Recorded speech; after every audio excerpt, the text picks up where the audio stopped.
Yan, si Marinela, bago naming kasama. Galing Pilipinas.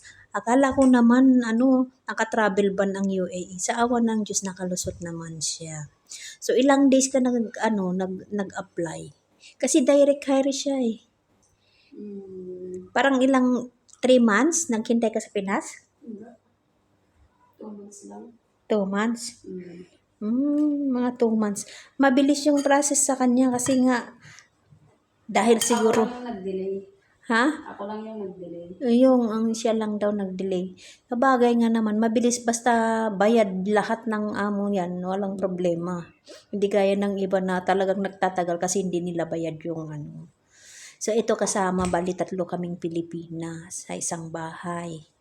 So, taga-alaga ng bata all around, yan ang mga trabaho namin.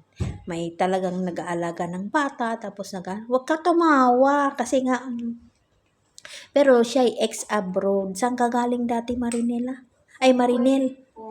Sa Kuwait. Matagal siya sa Kuwait, in fairness. 6 years.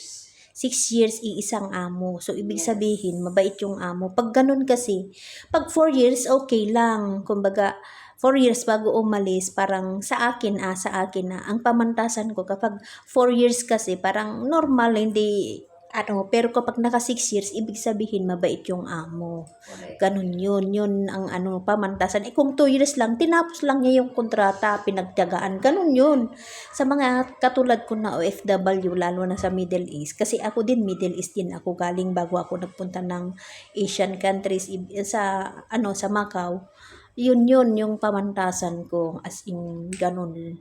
Kasi yun, mga iba talaga, napipilitan lang sila kasi siyempre mahirap kasi maghanap, baka mas malala, natatakot sila na lulipat ng amo kasi baka mas malala pa, yung parang okay ang pagkain, ayos na yun kahit maraming trabaho.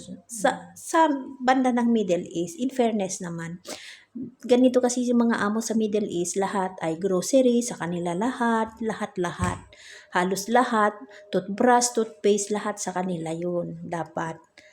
Pero kung ikumpara mo sa sinasahod sa like Hong Kong, totoo mataas yung ng Hong Kong pero hindi free lahat yan. Minsan hindi pa free yung octopus card, yung pamasahe sa bus. Ilang beses yung day off mo sa isang linggo, tapos may mandatory, statutory na holiday na tinatawag, magsunod-sunod yun.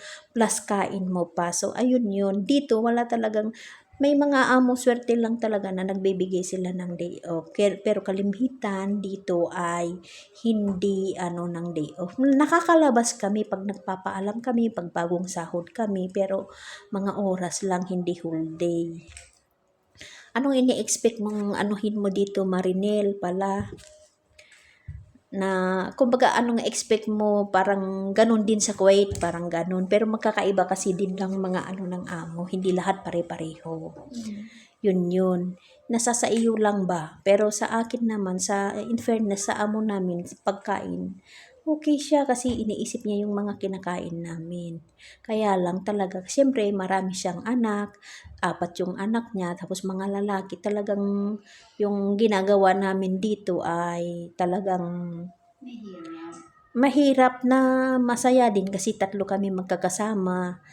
Minsan may joke time, pero minsan hindi kami rin nag-usap-usap, lalo na pag nandyan yung amo. Hindi kami nag-uusap talaga, nagtatanungan lang, pero hanggang ganun lang. Pero halos minsan hindi kami nag-iimikan pag nandyan. Pag wala na, pwede na. Pero yun naman talaga kasi syempre, hindi naman bawal, kaya lang iniiwasan namin na magkakaroon ng hindi magandang impression. Kumbaga baka iniisip ng amo na pinagkukwentuhan siya or ano. Kumbaga iniiwasan lang namin ng maraming bagay. Ayun yun. Bilang OFW. So ayun, habang nagsasalita ako, nagluluto po ako ng macaroni. Kaya lang, kailangan ko kasi mag-interview kasi interviewer nga ako, lagi ako interviewer. Joke lang.